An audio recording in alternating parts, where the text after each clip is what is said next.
Some sinners come to a church service and they are convicted by the word. They are seeing other believers crying, praying, and they want what they have. Or at least so they thought. And so when there is an altar call, they come out to give their life to Christ. And they return to their seats to find their phones missing. You know, in our day, there will be a lot of pressure. When I was in school, all of us, Valentine, we buy flower. You know that plastic flower? We buy, someone will go buy iPad. Now men, they do men. If I say this next one, you think it's personal? It's your business? You know, some ladies, once they see beards, like, you think it's personal. I don't know why this is because once they see beards, anything you take in that relationship, you have to bear with it. Yes. That was good. It is possible for you to tick all the moral boxes. But if we look at you with the lens of the Spirit, we see a leash on your neck. You are still held captive to the God called Mammon. There are many people who have no vice except money. Except money. Except money. And it's one thing, not only does the church not hammer on this as she ought to, if I may say respectfully, some are even guilty of teaching the wrong things to promote covetousness in the name of God's willingness to bless. One thing you still lack. And instead of telling him directly what the one thing is, he gave him a test that will reveal that one thing. He said, sell all you have, give alms to the poor, and follow me, and you will have treasure in heaven. And the man who moments ago was interested in eternal life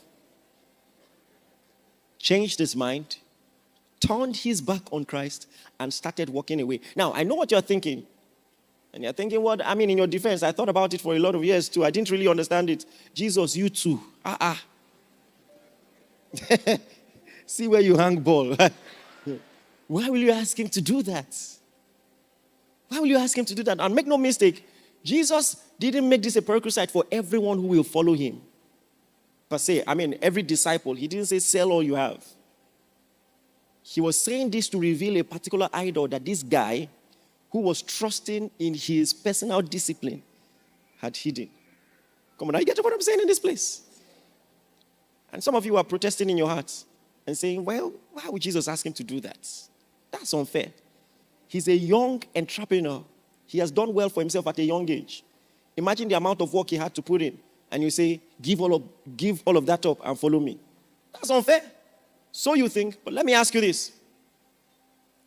If you had the opportunity to meet Dangote, or Femi Otedola, or Tony Elumelu, and you're just like, you're my business hero. I'm inspired by your work. I want to be as great as you when I get older. Please put me through, mentor me. And he looks at you and he says, sell all your businesses and follow me. What are you going to do? Somebody said, I've sold it already. Somebody's going to say, if I go back, I may not have the opportunity to see you again. So let me just follow you. Leave the shop open.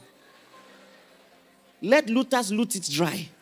Let me just follow you. Now, but you see the problem?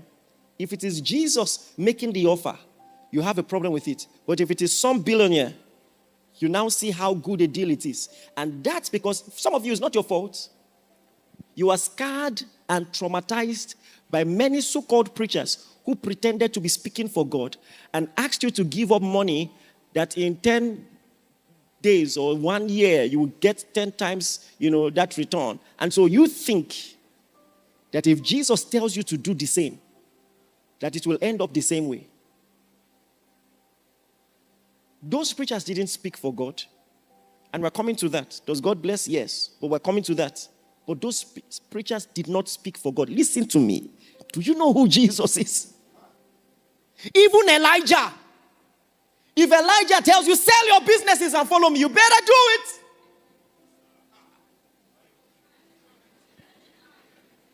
Some of you are so used to the false that you don't even know the power of the legitimate. So you read this story and you have a problem with it.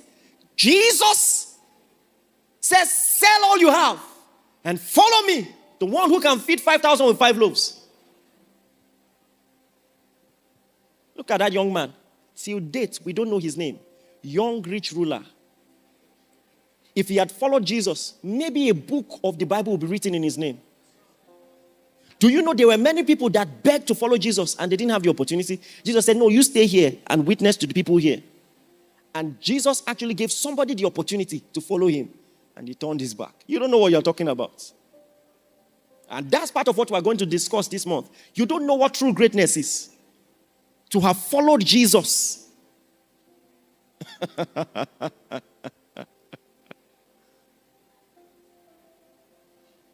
And you know, another reason I like the narrative in Luke chapter 18 is that if you follow through and you follow the flow of thoughts, there's something unmistakable.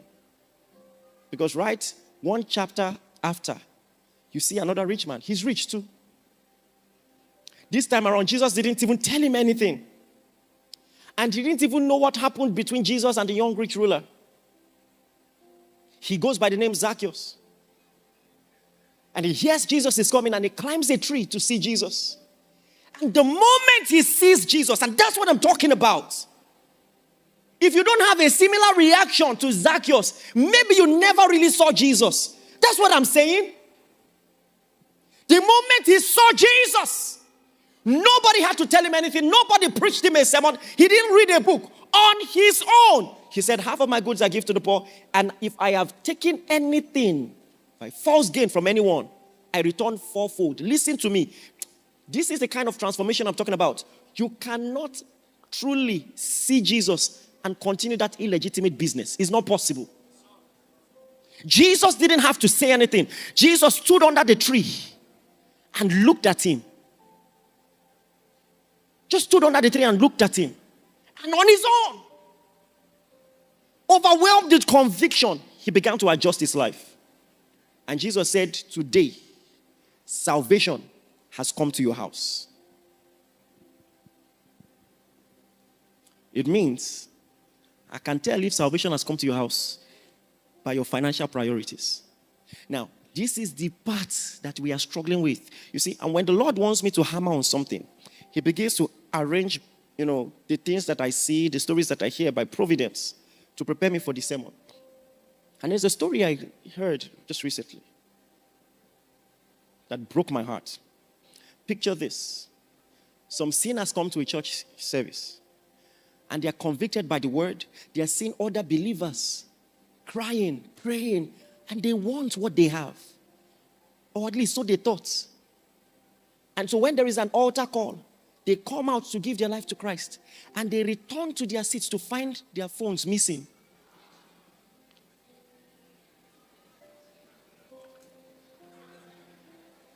So, how do you explain to a sinner? Are you getting what I'm saying? How did we get here? I think it was Pastor Pochu who was talking about something not too long ago in this same Nigeria, in Ibadan. When some church programs are going on, the market, they will leave their produce and they will leave change. So when you want to buy something, you take what you want to buy, put your money, take change. In this same country. And I don't want to compare countries, but I think it may be worse here. One of the culture shocks I experienced just 2 years ago, I went to preach in Ghana.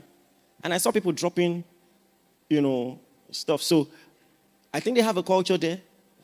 When people are blessed by the word or something, they go to the corner of the church and drop money. For yeah? Just imagine.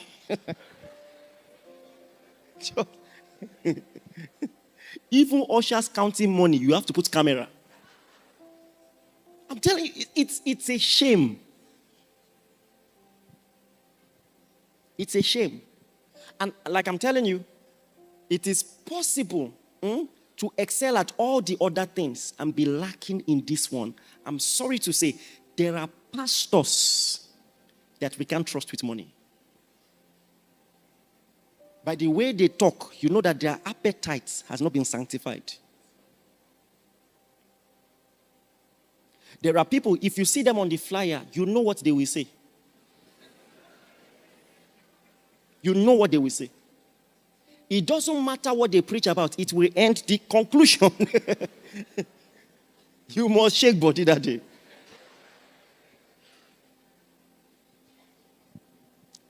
A friend of mine planted a church. His church was going through a rough patch financially. And somebody called me. He said, invite me to your church. Give me one service. He said, the money will come out. Now, imagine entrusting your soul to a pastor who brings somebody that is a professional. It's a machinery.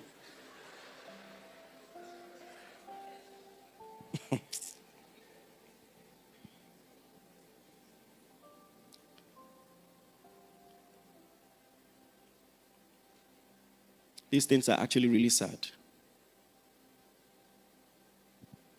Some questions. How many of you can do business with a fellow Christian without a contract?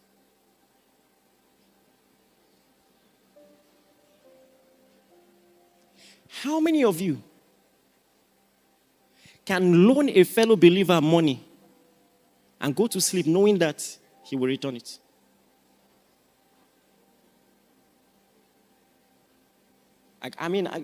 How many of you can send your Christian staff to buy stuff without meticulously checking to be sure that he has not tried to play a fast one on you? How many of you? And I'm telling you, one thing you still lack. That's what Jesus is saying. He looks at a church that has 55 postures on prayer. During prayer, you just look at different prayer styles. You wonder what in the Spider-Man is going on. When they are done, do business with them and see. The way some Christians steal, even Satan is shocked. It's a thief.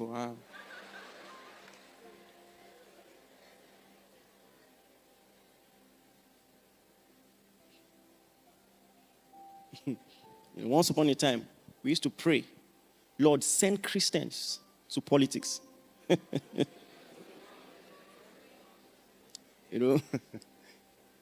There's one of us. Got elected to a position, shared testimony in church. In 3 months, do you know what it means? That thieves call you a thief. Do you know what it means?